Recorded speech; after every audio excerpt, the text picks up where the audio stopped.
दोस्तों, अध्यात्म और विज्ञान के संगम में क्या आपने कभी सोचा है कि जिस यूनिवर्स को हम बिलियंस ऑफ गैलेक्सीज का खेल मानते हैं, जिसे हम एटम्स, प्रोटॉन्स या क्वार्क्स में तोड़ते हैं, वो असल में सिर्फ स्ट्रिंग वाइब्रेशंस हो सकते हैं। और क्या ये वही सिद्धांत है जिसे हमारे ऋषियों ने ब्रह्म कहकर हजारों साल पहले जान लिया था? मॉडर्न फिजिक्स की सबसे रहस्यमय थ्योरी है स्ट्रिंग थ्योरी। इस थ्योरी के अनुसार सृष्टि की सबसे मूल इकाई कोई पार्टिकल नहीं बल्कि एक कंपन करता हुआ स्ट्रिंग है जो अलग अलग फ्रीक्वेंसीज पर वाइब्रेट करता है। सेम स्ट्रिंग अगर एक फ्रीक्वेंसी पर वाइब्रेट करे तो इलेक्ट्रॉन, दूसरी पे करे तो फोटॉन और तीसरी पे करे तो ग्रेविटॉन बन जाता है।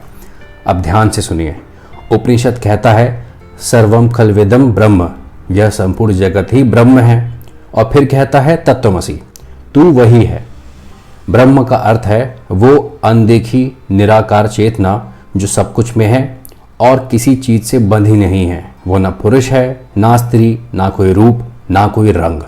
वो सिर्फ स्पंदन है, एक अनंत वाइब्रेशन जो खुद को इस पूरे जगत के रूप में व्यक्त करता है।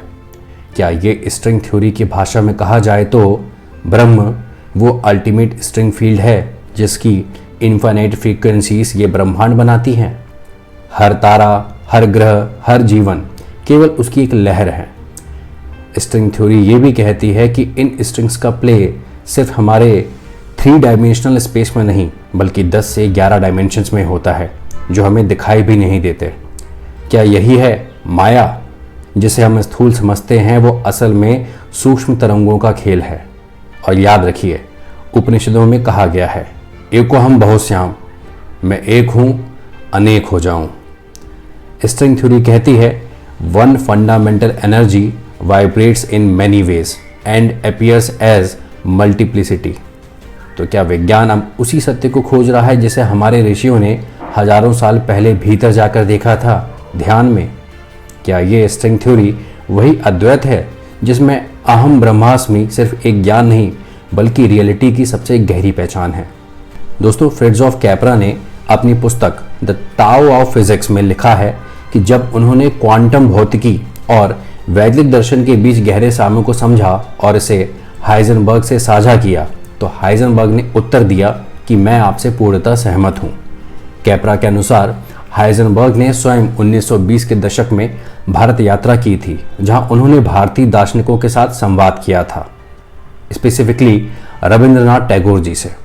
वहां की चर्चाओं ने उनके सोचने के तरीके को प्रभावित किया, विशेष रूप से यह समझ कि वास्तविकता मूल रूप से अवलोकनकर्ता आधारित है, यानी ऑब्जर्वर डिपेंडेंट रियलिटी, जो अद्वैत वेदांत जैसे दर्शनों में केंद्रीय विचार है।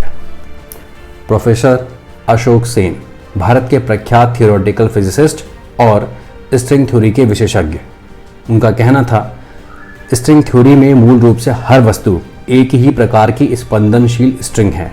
ये विचार कि एक ही मूल से सब उत्पन्न होता है मुझे उपनिषदों की याद दिलाता है।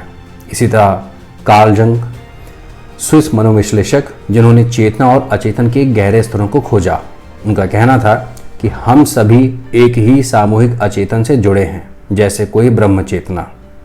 अब जरा सोचिए, जब आधुनिक भौतिकी कहती है कि ब्रह्मांड की हर वस्तु एक ही स्पंदनशील स्ट्रिंग की अभिव्यक्ति है और अद्वैत वेदांत कहता है कि सब कुछ एक ही ब्रह्म है, तो क्या ये दोनों अंततः एक ही सत्य को अलग भाषाओं में कह रहे हैं? शायद ब्रह्म ही वो प्राइमोर्डियल स्ट्रिंग है और यही वो क्षण है जहां विज्ञान मुड़ता है अध्यात्म की ओर।